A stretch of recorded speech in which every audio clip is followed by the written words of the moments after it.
లోకము నన్ను ఆకర్షింపగా, అల్లరితనము నా చుట్టూ చేరగా, ఓటమి నా బ్రతుకును హేళన చేయగా, నీ కృపతో నన్ను బలపరచితివే.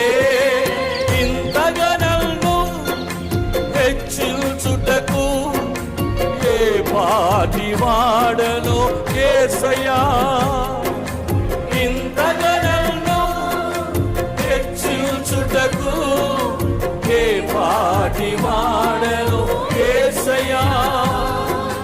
నీ కృపకు ఎల్లప్పుడు కృతజ్ఞుడను, నీ కృపకు ఎల్లప్పుడు కృతజ్ఞుడను. పాడదాం. కృపయే కృపయే నేనే